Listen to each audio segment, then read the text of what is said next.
नमस्कार।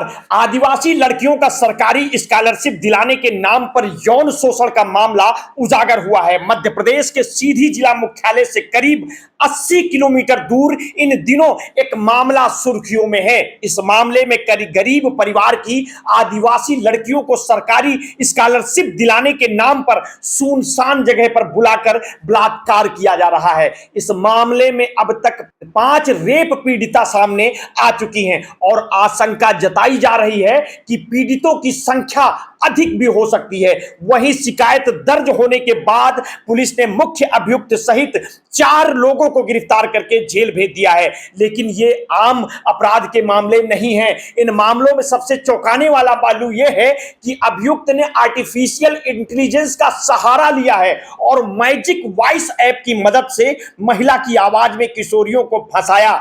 आज के दौर में तकनीकी के बढ़ते दखल और उसका इस तरह के अपराध में इस्तेमाल ने पुलिस प्रशासन और तकनीकी विशेषज्ञों को सकते में डाल दिया है। बीबीसी की एक रिपोर्ट के अनुसार 21 साल की आदिवासी लड़की का यौन उत्पीड़न केवल इसलिए हो गया क्योंकि वह आगे की पढ़ाई के लिए स्कॉलरशिप चाहती थी। इसके चलते वो अभियुक्त के झांसे में आ गई। अपने घर की आर्थिक मुश्किलों का जिक्र करते हुए उसने बताया कि मैं एक गरीब आदिवासी लड़की हूं, ये स्कॉलरशिप हमारी आगे की पढ़ाई के लिए बहुत जरूरी थी। स्कॉलरशिप के नाम पर जब अर्चना मैडम का फोन आया तो हम ज्यादा सोच नहीं पाए और चले गए। गौर करने वाली बात है कि आदिवासी लड़की अर्चना नाम की किसी मैडम को नहीं जानती, लेकिन स्कॉलरशिप मिलने की खुशी में उसे यह पहलू भी ध्यान नहीं रहा। मीडिया रिपोर्ट्स के अनुसार जिला पुलिस ने बताया कि 30 साल के मुख्य अभियुक्त ब्रजेश प्रजापति ने मैजिक वॉइस ऐप की मदद से महिला की आवाज में बात करके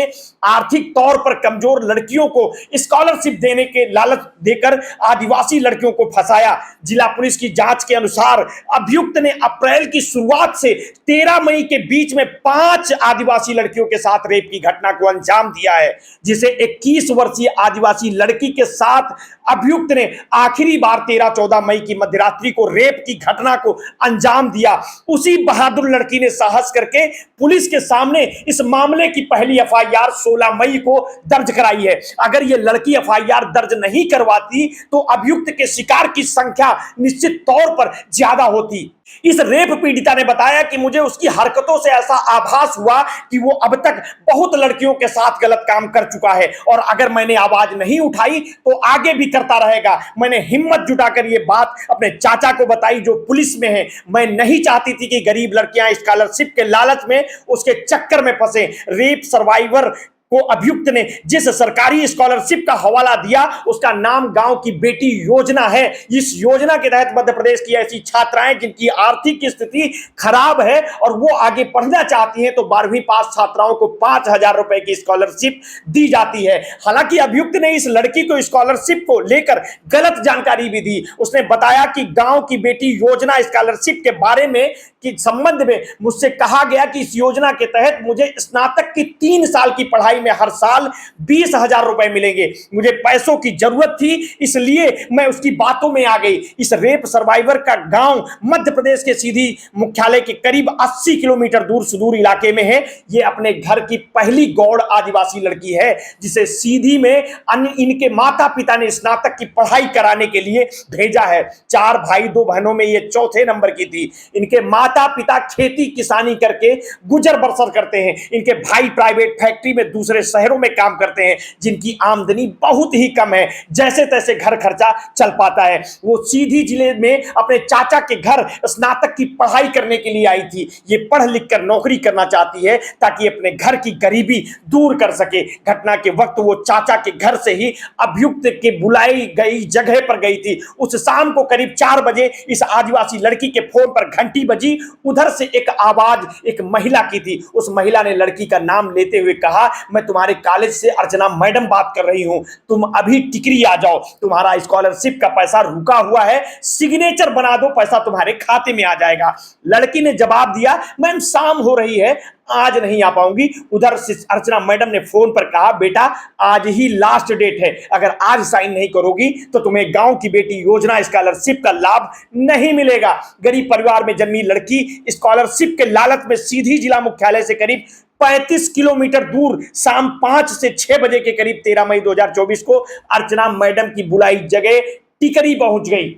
जब वो टिकरी पहुंची तो उसने उसी नंबर पर फोन किया। उधर से अर्चना मैडम ने खुद को किसी काम में फंसे होने का बहाना बनाते हुए कहा कि मैं अपने बेटे को भेज रही हूं, तुम उसी के साथ आ जाओ, साइन करके फिर तुम्हें छुड़वा देंगे। टिकरी चौराहे पर कुछ देर में एक लड़का बाइक से आता है। वो पीले रंग की टी शर्ट में था, हाथ में काले रंग में फूल दस्ताने पहने हुए था। उसने खुद को अर्चना मैडम का बेटा बताया और जब लड़की उस लड़के की बाइक पर बैठ गई तो वो जंगल की तरफ जाने लगा। लड़की के पूछने पर उसने जवाब दिया, मां घर पर है, वही लेके चल रहा हूं। हल्का सा अंधेरा होने लगा था तो उसे चारों तरफ जंगल से घिरी एक सुनसान जगह ले जाया गया। यहां एक मिट्टी की कच्ची झोपड़ी बनी थी। जहां लड़की ने पूछा कि अर्चना मैडम कहां हैं तो उससे कहा, ज्यादा सवाल जवाब मत करो नहीं तो जान से मार देंगे। लड़की ने बताया कि मैं बहुत डरी हुई थी, उसके मुंह से शराब की बदबू आ रही थी। उसने कहा कि अगर आवाज करोगी तो मुंह में कपड़ा भर देंगे। हम डर से कुछ नहीं बोले। उसने कई घंटों तक मेरे साथ गलत काम किया। इस मामले के मुख्य अभियुक्त 30 वर्षीय Brajesh Prajapati magic voice app से अपनी आवाज बदलकर महिला की आवाज में लड़कियों को अर्चना मैडम का हवाला देकर इसी टूटी फूटी झोपड़ी में लेकर आता था। यहां नशे में धुत होकर काफी देर तक लड़कियों के साथ रेप करता था, फिर उन्हें आधी रात में अंधेरे रास्ते में जंगल में छोड़ देता था, फिर कमरे से बाहर निकाल देता था। रात के 11 से 12 बजे के बीच रेप सर्वाइवर को घटना स्थल से 10 से 12 किलोमीटर दूर जाकर अभियुक्त ने उसे छोड़ दिया। रेप सर्वाइवर के अनुसार आसपास जंगल था, वो डर रही थी, इतनी रात को कहां जाए। उसका फोन उसने पहले ही ले लिया था, स्विच ऑफ कर लिया था। जब बहुत देर तक अभियुक्त पानी लेकर वापस नहीं लौटा तो रेप सर्वाइवर उन्हीं जंगलों के रास्ते मदद के लिए इधर उधर भटकने लगी। उसने रात में जंगल के बीच बसे कई घरों में मदद के लिए आवाज लगाई पर कोई बाहर नहीं निकला। उसने हिम्मत नहीं हारी, वो लगातार चलती रही। अंततः उसे एक घर में एक 65 वर्षीय बुजुर्ग महिला ने मदद की। उस बुजुर्ग महिला से मिलने करीब 2 किलोमीटर ऊबड़ खाबड़ रास्तों से नदी पार करते हुए पहुंचे। जिस दिन उस महिला से मिलने गई थी उस दिन बहुत बारिश हो रही थी। उस महिला ने बताया कि रात में लड़की की ऐसी हालात देखी तो मुझसे रहा नहीं गया। मुझे डर लग रहा था कि अगर इसे रखेंगे तो कोई पीछे से आकर हमारे ऊपर हमला न कर दे, पर मुझे लगा कि इसको अभी मदद की जरूरत है। उसने पूरी घटना बताई तो बहुत पीड़ा में थी। जिस महिला ने रेप सर्वाइवर को शरण दी थी उनका घर जंगल के बीचों बीच था। उन महिला ने बताया कि उसे पीड़ा की वजह से नींद नहीं आ रही थी, वो रो रही थी। उसने एक दवा खोज कर दी, कुछ देर में उसे आराम मिला और फिर वो सो गई। सुबह होते ही उसने अपने चाचा को हमसे फोन मांगकर कॉल किया जो पुलिस में थे। अपने चाचा को सारी बात बताने के बाद 16 मई को पहली एफआईआर दर्ज की गई। इसके बाद पुलिस ने जल्द ही मुख्य आरोपी को पकड़ लिया। पुलिस की सक्रियता से इस घटना के अलावा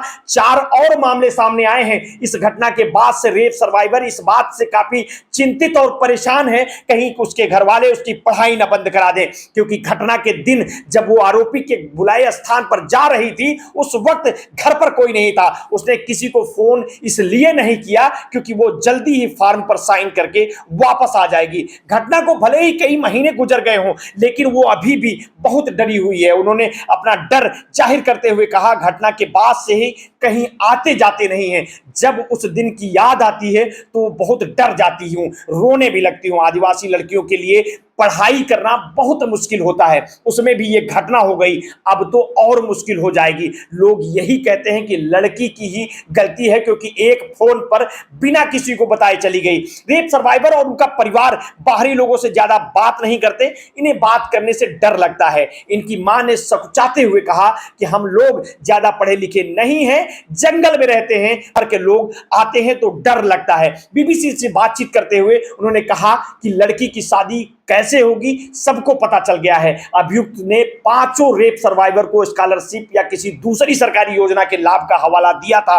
अभियुक्त ये भली भांति जानता था कि इन लड़कियों की आर्थिक स्थिति काफी दयनीय है। सुदूर इलाके में रहने वाली लड़कियां सरकारी योजनाओं को लेकर ज्यादा जागरूक नहीं है या उन तक योजनाओं की जानकारी जिम्मेदार अधिकारियों द्वारा नहीं पहुंचाई जाती है, इसलिए वो पैसे के लालच में आसानी से चुंगल में फंस सकती हैं, जिसका पूरा फायदा अभियुक्त ने उठाया। 16 वर्षीय नाबालिग रेप सर्वाइवर की मां ने अपनी गरीबी की पीड़ा बताई। 5 रेप सर्वाइवर में से 3 के परिवार वाले ही मिलने के लिए तैयार हुए हैं। इन परिवारों में से बात करना काफी मुश्किल और चुनौतीपूर्ण था। ये बैगा और गोंड समुदाय के आदिवासी हैं, जिनका बाहर के लोगों से ज्यादा सरोकार नहीं है। इन परिवारों को इस बात का भी डर है कि मीडिया के सामने बोलने पर पुलिस इन्हें पकड़ ले जाएगी। सीधी जिले के सरकारी कॉलेज शास्त्री कन्या उच्चतर सीएम राइज में पढ़ाने वाली शिक्षिका अजिता द्विवेदी ने इस घटना पर मीडिया कर्मियों से बात करते हुए कहा कि यह घटना सभी बच्चियों को भयभीत करने वाली घटना है।